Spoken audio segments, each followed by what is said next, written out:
দিনাটা শহরের হেমন্ত বসু কর্নারে পুলিশের পক্ষ থেকে স্বেচ্ছা রক্তদান শিবির। শনিবার দুপুর 12টা নাগাদ এই রক্তদান শিবিরের উদ্বোধন করেন জেলা পুলিশ সুপার দ্যুতিমান ভট্টাচার্য।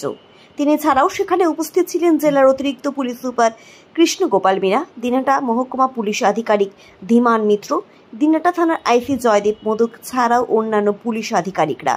জানা গিয়েছে, কোচবিহার জেলা পুলিশের উদ্যোগে দিনাটা থানায় আয়োজনে এই রক্তদান শিবির আয়োজিত হয়।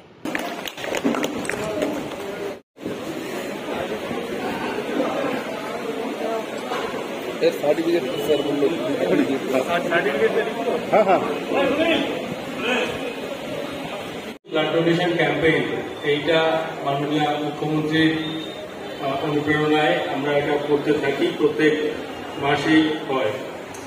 এই উৎসর্গ ব্লাড ডোনেশন ক্যাম্পেইনের মধ্যে দিয়ে আমরা আমাদের যে একটা সমাজের প্রতি দায়বদ্ধতা সেটা যেরকমভাবে পরিস্ফুট হয়, সেটা ছাড়াও রীতিমতো আমরা যাতে শরীর ভালো থাকে সেটার জন্য আমাদের শরীরচর্চার কর্মকথা করা।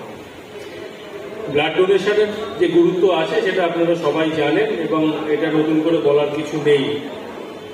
আমি নিজেও প্রতি 3 মাসে একবার করে ব্লাড ডোনেশন করি, আমাদের এই ক্যাম্পেইনগুলো তো হতেই থাকে।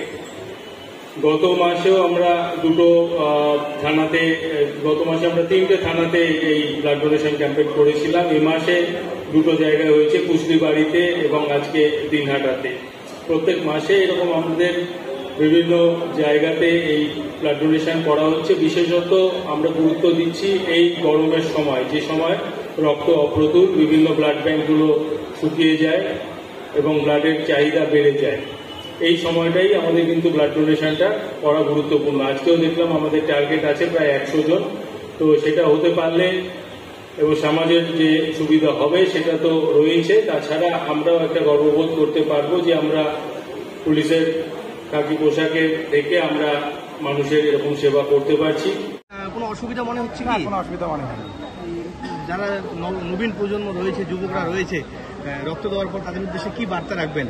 বার্তা এটাই রাখবো, রক্ত দিলে শরীরের কোনোদিন ক্ষতি হয় না, বরং শরীর ভালো থাকে এবং নতুন রক্ত জন্ম নেয়। আর প্রতি বৎসরই রক্ত দেওয়া উচিত। তাহলে রক্তদান হচ্ছে মহৎদান, সবারই এটা শেখা উচিত, রক্তদান করা উচিত, এটা দেশের মধ্যে।